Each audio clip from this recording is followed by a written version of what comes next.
At this point in 2020, heading into the final season before Beyond Light launched, I was disappointed with Destiny 2. None of the content was bad in my opinion, but the focus of the mission designs was incorrectly placed. The focus was bounties, lost sectors, and public events. Things that had always been nice side missions previously in the game, but at that point they were given a focus that they just couldn't live up to due to their inherent design. Season of Arrivals, however, started to shift the narrative, and slowly but surely over the course of the next 4 seasons, Destiny has changed beyond recognition from just 12 months previous. Now, we head into another setup season, name currently unknown, so I shall be offering my thoughts on Season 14 before we enter Season 15. Welcome everybody, my name is Doragon, and this is my review of Destiny 2, Season of the Splicer.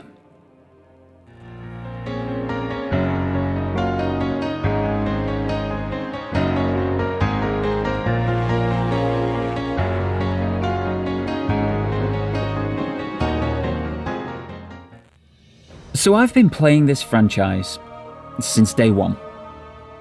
As such, this review is going to treat the viewer in a similar manner. I'm not going to talk about base game mechanics such as shooting or subclasses, but I will talk about seasonal gameplay such as Override, the Splicer Gauntlet, and Expunge. Story will be a majority focus on this season, with nods back to those of previous seasons if or when required. And I'll be assuming that you, the viewer, are keyed up on the current franchise lore. So, without further ado, let's get into it. As with previous seasons, Splicer launches with a cutscene the moment that you log in after reset. This outlines the very rough idea around what the season's story will be. In this case, a Vex simulation has brought an endless night down upon the last city, and both Ikora and Osiris believe that Mithrax, the friendly Elixni from both the vanilla D2 campaign and the Outbreak Perfected questline, is about the only being in the entire system of Sol who can help. So, off to Europa our Guardians go, no longer voiced by the beautiful Matt Mercer. Oh god, how I miss you, buddy. We save Mithrax, said Misrax, and then dive into a Vex portal for our first view of what this season's mechanics will hold. This dive shows us Courier Blade Transform, an entity we've known about since the Taken King in Destiny 1, and we know this Taken Vex Mind will be our target of the season.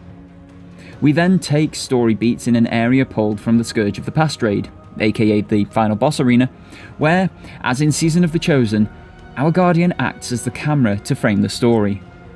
There is obvious tension bringing Elixni into the last city, with Future War Cult and Saint 14 specifically being frosty towards the House of Light. Osiris still seems off following his strange choice to keep the Crown of Sorrow from Season of the Chosen, and this narrative thread starts to gather pace and concern throughout the season's narrative. Outside of the final boss week and the epilogue, this is the heaviest amount of story we get through the season. Each week thereafter is, by the narrative's own admission, a succession of events chipping away at the Vex network to uncover the cause of the endless night on the last city and a means to infiltrate that area of the network and put a stop to it. I really liked this presentation. As with Season 13, playing it in real release time, it put a level of impetus and success on a basic gameplay loop that was rewarding. Each week getting better views into Misrax and his House of Light, the fractured relationship they were going to have with humanity, Saints softening an ability to leave the past in the past and evolve, Savathun's infiltration of the last city, possibly through Osiris, and her influence to destroy the city's power structure through Lakshmi II's actions and the resulting faction banishment from the city following their attempted coup. The actual story revelation of Courier being behind the Endless Night played out beautifully, even if the actual showdown was a tad underwhelming in my personal experience. The epilogue though? Wow. Not since Cade have I witnessed story moments in D2 that I have got hugely emotional over. And this epilogue, I got emotional multiple times. The best by far was this moment. Mid-gameplay. All fire teams, find and close that incursion point. Mithrax, what's your status? We are overrun. Please, we cannot hold them off for much longer. Do not worry, Mithrax. I am on my way. No, you must protect your people. You are my people.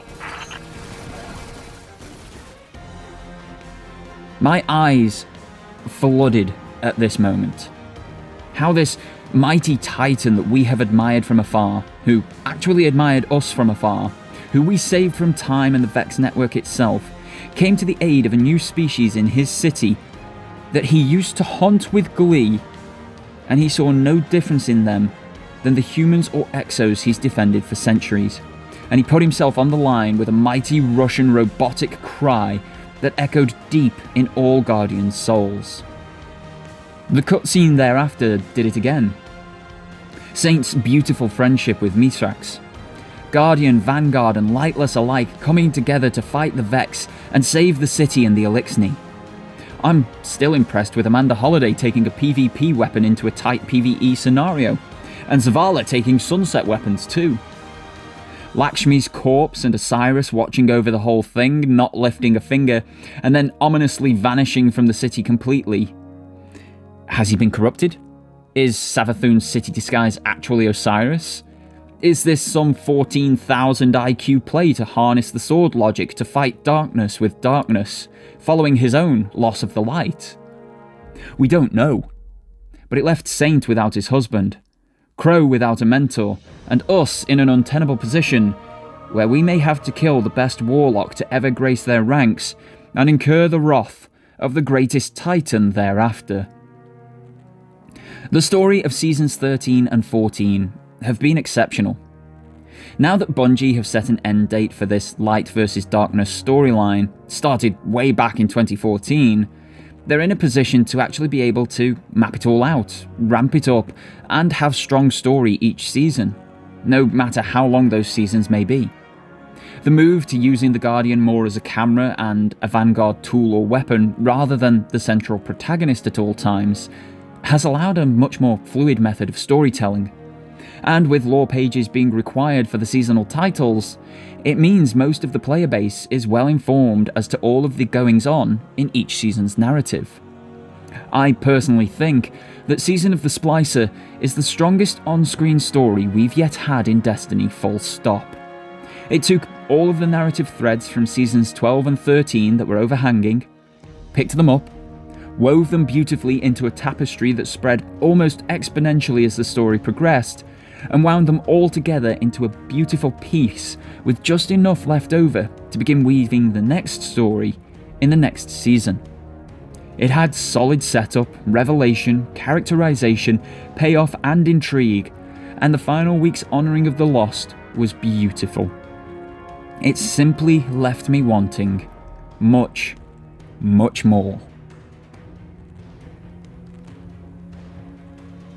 This season's gameplay loop very much felt like a mastering of the object to do the thing and upgrade ethos that has been semi-present since Season of Opulence. This season's thing was the Splicer Gauntlet, a MacGuffin that allowed your Guardian to access the Vex network and stop its override calculations and multiple different subjugated minds. As you upgraded the Gauntlet, perks and abilities within the Vex network became available to you, making your trips through them easier or better, either in terms of navigation, resilience to traps, or loot at the end. The Gauntlet could be upgraded by using decrypted data, a seasonal currency that came from the loot crates at the end of the override missions, and thus completes the gameplay loop. But Bungie were aware how quickly a grind of that nature would become boring and tiresome, and in week 2 of the season introduced another factor into the seasonal gameplay loop: expunge missions. These were a mixture of platforming and combat that gave even more story content and NPC interactions. At their conclusion, you got bigger bosses than in override missions, and being soloable, a higher level of challenge. Bigger story revelations were offered. They also produced decrypted data from their loot chests, alongside better rolls of seasonal weaponry. Oh, and they were timed. This timer paved the way for Bungie to introduce triumphs, their in-game challenge objectives, to run these expunge missions as fast as possible. Suddenly, the gameplay loop was wider and had interesting challenges built into it. Challenge was elevated when corrupted versions of Expunge released around week 5, adding taken boopers into the platforming sections. Seriously, they alone make anything platforming that much harder. Anybody else remember the Whisper of the Worm runs that got ruined by getting booped? The final boss came around week 9 or 10 and didn't pose too much of a challenge. We then had an epilogue in the final 2 weeks of the season with a final and new override and some nice rewards and NPC interaction. All of this I'm fine with for the most part. I really enjoyed the override and expunge missions and the fact that I didn't need to incessantly grind them to get the seasonal story. I also liked that there was a level of grind required to completely upgrade the Splicer Gauntlet, but this wasn't too much for a full-time worker and actually felt rewarding rather than tiresome. It was a good balance struck by Bungie in this particular season, and I hope to see that carried forward. I like the loop of playing to upgrade and upgrading to play. There are tangible effects from the upgrades, meaning you notice the work that you've put in moment-to-moment gameplay. Once again, I hope that this effect is carried forward, but I do hope that it is used in different ways to keep the gameplay feeling fresh. I do take issue with the seasonal boss, however. Courier has been teased since back in Destiny 1, and the lore paints this Taken Vexmind as a power that even Oryx the Taken King admires. Oryx was a raid boss with massive mechanics to beat and 5 other challenges that you had to prove yourself in to even start that mechanic-heavy battle. I am glad that the Courier fight then wasn't just a bullet sponge scenario. You had to deduce and execute mechanics to lower its shields and raise cover that you could hide behind. But these were as simple as dunk a ball in a designated spot and shoot the Vex Diamond thing. While I do get that the boss had to be able to be done solo, as this was part of the seasonal narrative, this entire ethos of killing godlike creatures in story missions or strikes, especially those like Zol, Nokris and Courier who've had massive build-up in the lore since the Taken King era, it just neuters what these amazing beings are meant to be. And no matter how good the actual fight might be in terms of fun and engaging gameplay, this undermining of godlike characters, in turn, undermines the achievements of our Guardians. And when mine used to Sherpa newbies through Kingsfall and Wrath of the Machine on a weekly basis, it feels like a long way for my god-slaying hunter to fall. The final gameplay mechanic is one that I, and many others in the community, feel needs a massive overhaul. The seasonal artifact.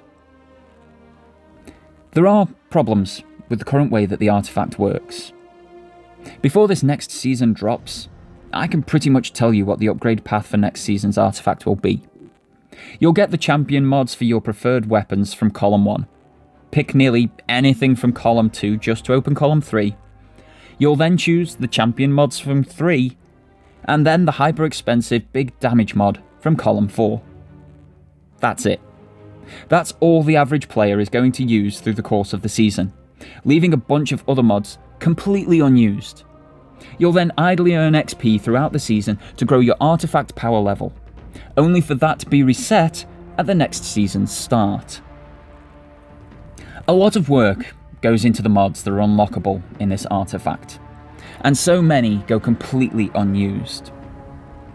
I personally feel that a quick fix that can likely be implemented before a full artifact overhaul is done is to make it possible to unlock every mod on the artifact through XP grinding in a season. Now this isn't going to come in Season 15. There's just not enough time to implement that. But maybe by Witch Queen's release, we can see a change in the way that the artifact actually works. Armor Synthesis was the big new feature coming into Season of the Splicer, transmog to the non-Destiny players. And my honest thoughts on it are meh. Look, I get wanting your Guardian to look good. I want my Guardian to look good. So much so that I grinded enough Bright Dust this season to buy all 3 Moments of Triumph Universal Armor sets without putting additional money down. Armor Synth is a great way to expand the transmog offers for your Guardians looks, and only having the ability to earn 10 synths per character per season seems a tad stingy. But here's the thing. I've been wearing the same ornament on my chest piece for the last 6 months, or 2 seasons, even though the chest piece itself has changed multiple times. I have the ability to change that ornament, but I really don't want to at this point in time. It's the same for most other armor pieces. The only reason I changed the way my cloak looks is the actions of Lakshmi 2 and not wanting to still be associated with future War Cult right now. I like the idea of streamlining the economy for Armor Synth that Bungie have outlined is happening next season, and I like the expanded fashion options that this feature provides. But it really isn't the game changer people have made it out to be, and I'm finishing the season with more Armor Synths than I started it with. It's just that inconsequential to me, despite it actually working really well.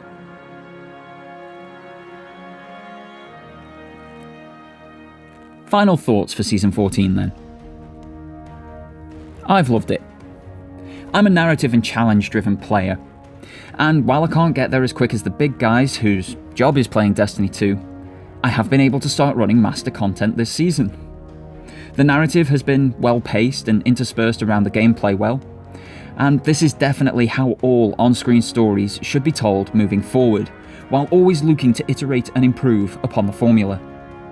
The narrative threads leading into next season have me willing it to get here that bit quicker, and the gameplay loop has been very rewarding for a full-time worker, despite my complaints about the boss battle at the end of the seasonal narrative. It has brought friends back to the franchise and even pushed them to earn their first ever title in the game. This is a high point for Destiny 2, something I wasn't expecting off the back of an already brilliant Season 13, and all I can hope is that this momentum carries forward and grows in all future seasons. I would like to thank you all very much for tuning in. Please don't forget to hit that like and subscribe button if you've enjoyed the content, it helps the channel out massively. You can also hit the bell for notifications of when new content goes live. Comment down below your thoughts on this latest season, and most likely what's coming next by the time that you're actually watching this. You can follow me on the socials from the links in the description box below, including the Nerdmigos Discord server. But otherwise, your viewership is more than enough for me. And until next time guys, have yourselves a fantastic day, and take care.